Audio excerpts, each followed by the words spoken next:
Regresamos. Ayer el coordinador de la bancada de Morena en el Senado, Ricardo Monreal, dijo que toda iniciativa para modificar el marco legal de la Comisión Nacional de Derechos Humanos quedó suspendida mientras se realiza el proceso de selección de quien encabeza el organismo autónomo a partir de noviembre. Esto luego de que el presidente desmintiera que busca convertir a la CNDH en Defensoría del Pueblo. Veamos en contexto.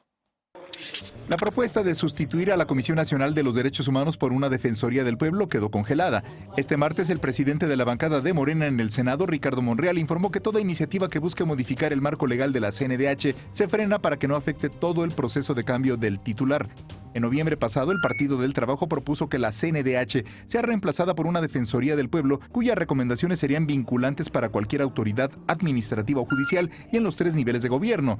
La Defensoría podría investigar violaciones graves o abusos de poder por parte de autoridades y toda persona del servicio público estaría obligada a responder. Además, tendría jurisdicción nacional a través de representaciones en las 32 entidades del país. Legisladores de Morena reconocieron que también buscan ese cambio, aunque dijeron no tener definido si se sumarían a la iniciativa del PT o presentarían una nueva propuesta. Mientras que el presidente López Obrador dijo que no busca hacer modificaciones a la comisión y señaló que se trataba de una noticia falsa. En agosto, el titular de la CNDH, Raúl González Pérez, señaló que la eficacia de la institución no está en su nombre y confió en que la reforma no fuera una revancha por las disputas que ha tenido con el Ejecutivo. Cuando González Pérez presentó su último informe de gestión, López Obrador no acudió y después rechazó la recomendación emitida tras la abrogación del programa de estancias infantiles para madres trabajadoras. Además, en al menos 2 ocasiones, ha acusado al organismo de quedarse callado frente a tragedias como el incendio de la guardería ABC o la desaparición de los 43 estudiantes normalistas de Ayotzinapa. En ambos casos, la CNDH emitió recomendaciones. El periodo de Raúl González al frente de la CNDH termina el 15 de noviembre. Este martes, organizaciones de la sociedad civil solicitaron al Senado que la designación sea transparente y con un proceso que genere confianza con mecanismos efectivos de participación ciudadana y parlamento abierto. El 7 de agosto, el senador morenista Salomón Jara presentó una iniciativa para que la persona titular de la CNDH surja de una propuesta única presentada ante el Pleno y que no haya selección previa de ternas, pero está pendiente su envío a comisiones. Punto y contrapunto.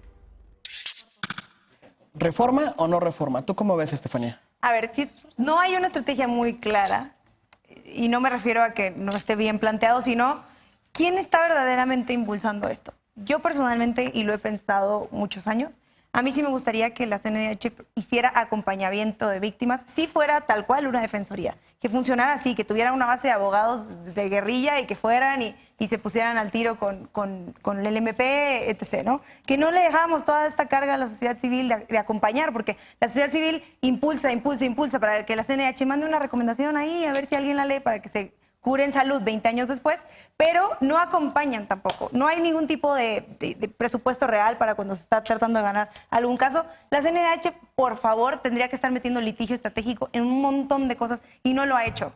A mí sí me gustaría ver una defensoría porque hay países que tienen defensoría y que la Defensoría del Pueblo es la única que defiende a los indígenas de las mineras, porque el Estado no lo hará y porque no hay tantas organizaciones, porque Claudio X González no puede patrocinar tantas en todos los países. Entonces, tantas organizaciones civiles. Pero ese es el tema. A mí sí me gustaría que cambiáramos la idea de la CNDH, porque ahorita ya nos dimos cuenta que el fetichismo de la autonomía no funciona y nos ha quedado de ver muchísimo. Porque yo creo que la etapa neoliberal, porque estás aquí, compañero. La larga noche neoliberal nos dejó esto de todo lo que sea del Estado es malo. Entonces vamos a generar autónomo por todos lados.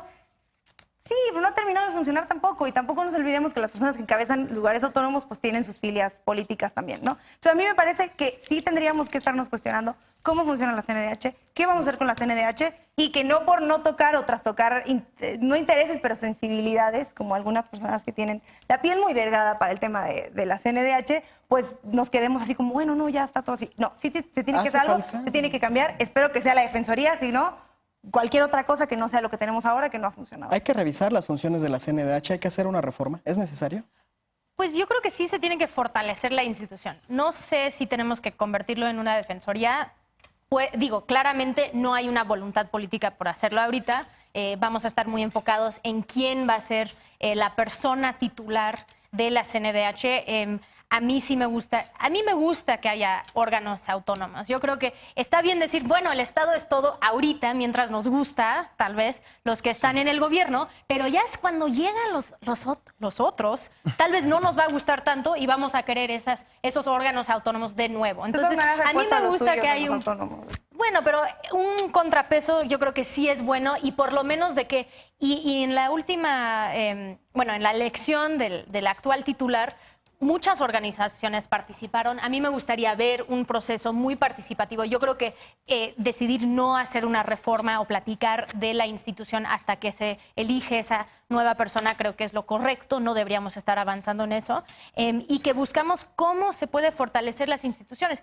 Estoy de acuerdo, la sociedad civil son los únicos que están haciendo litigio estratégico, la COMI lleva casos, el Centro PRO, ellos son realmente las organizaciones y muchas otras organizaciones que están asegurando que haya recomendaciones y que haya casos que entonces se lleva también a nivel regional, ¿no? A la OEA, entonces a la Comisión Interamericana de Derechos Humanos. Entonces, a mí lo que me encantaría es que las recomendaciones de la CNDH sí tuvieran dientes, que sí tuvieran que hacer algo, que sí tuvieran que responder como Estado. El Estado que tenemos hoy en día, ¿cómo podrían responder a esas recomendaciones? Jorge, ¿tú qué opinas?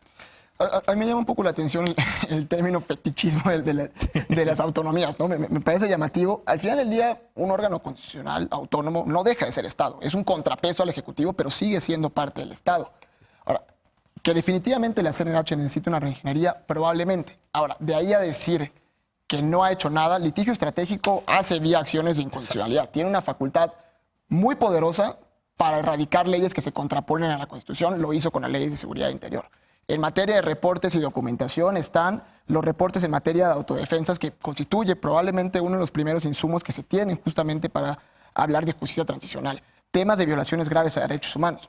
Con lo que sí coincido es que hay una demanda muy fuerte de fondo, que es acceso a la justicia en este país. Es decir, ¿sirve la CNDH para propiciar el acceso a la justicia de gente que está hambrienta de ella? El último reporte de Naciones Unidas hablaba que 2/3 de la población mundial no tienen acceso a la justicia. Es decir, esa promesa del Estado de Derecho se cumple únicamente para 1/3.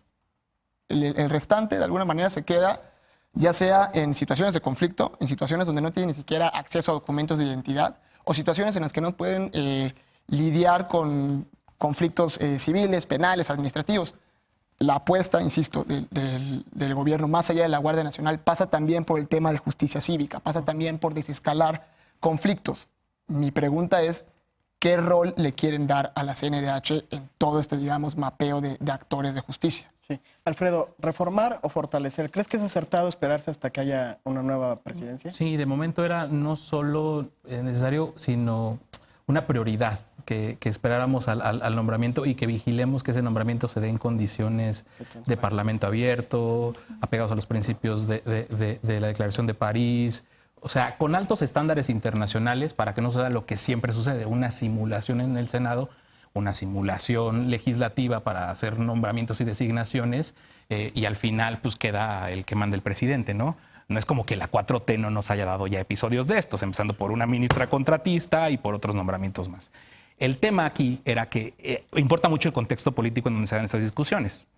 El contexto político que teníamos era un presidente de la República que descalificaba por lo menos 22 veces en sus conferencias matutinas a la Comisión Nacional de Derechos Humanos sobre mentiras, diciendo que no habían hecho nada por la guardería ABC, cuando es totalmente una mentira, pues. Cuando se dio este debate de la recomendación que hicieron sobre estancias infantiles y guarderías. Muchos ataques ya venían hacia la CNDH y claro que preocupaba mucho. Yo sé que aquí se decía que se sobredimensionó la iniciativa del senador el diputado que quería desaparecer la CNDH bajo un diagnóstico de no sirve, entonces hay que transformarla en Defensoría del Pueblo. Pero se sobredimensionan las cosas porque no es como que no nos hayan dado sorpresas y albazos y cosas y leyes que surgen que se presentan en la mañana y se aprueban en la tarde. Caso de la Ley de Seguridad de la Guardia Nacional. Tiene tanto tiempo siendo autónomo y una posibilidad para México. Y de hecho con facultades nuevas. La de investigación de graves violaciones de derechos humanos que tenía la Suprema Corte de Justicia de la Nación pasó recientemente a a la CNDH. Y también estoy de acuerdo, si la CNDH no hace el litigio estratégico como tenemos entendido el litigio estratégico, yo estoy de acuerdo con que la acción inconstitucional y las controversias son en sí mismas el litigio estratégico, pero es porque sus facultades constitucionales no son así. Yo creo que suena mal, suena impopular quizás, pero no era el momento nada más me refiero a este periodo, esta tregua entre que se hace un nombramiento, no era el momento para hacer una reforma a la CNDH, porque de suyo se podía llevar un nombramiento y una institución armada para como la Cuarta Transformación la quiere. Lo otro, pues digo, hay que vigilar el proceso, hay que poner atención en lo que están demandando las organizaciones de la sociedad civil para que por fin haya una designación sin cuotas ni cuates y en un proceso ejemplar. Y creo que este proceso, si ya estamos en el en el piso de entendimiento de que no tiene que haber una reforma ni un madruguete, se pueda dar en unas condiciones históricas como nunca se han dado. Pero que la CNDH abone a la justicia transicional también. O sea, que no sea una Bueno, chamba... cuando ya hay un una curso de- justicia sí, transicional. o sea, Eso, bueno, o sea, yo ahorita sí no creo que les es toca. necesario. Pero es lo que les como- toca, hasta en capacitación, ahí está un curso, y hablando de justicia transicional del bloque pasado, ellos dan- hay un ellos curso de ahorita justicia están transicional. dando un Hay un curso de curso justicia sobre transicional. De hecho, el primer Gratuito. Me voy a anotar el curso. Y es en línea. Está en la O página. sea, más Es allá que de yo- eso, diseñaron- hay Pueden dos pagarle esfuerzos abogados para que importantes vaya en materia de justicia transicional en el país. Uno es el que produce la sociedad civil y otro es el que producen CIDE y CNDH. Es decir, CNDH se ha sumado un poco al debate. Creo que, como bien menciona Estefanía, quisiéramos ver más acompañamiento a víctimas. No estoy diciendo que no hay, pero de alguna manera creo que podría ser mucho más poderoso en visibilizar el fenómeno de violencia estructural, ¿no? Seguramente en noviembre retomaremos este tema. Vamos a tomar una pausa y regresamos con la paparrucha del día de hoy. No tardamos.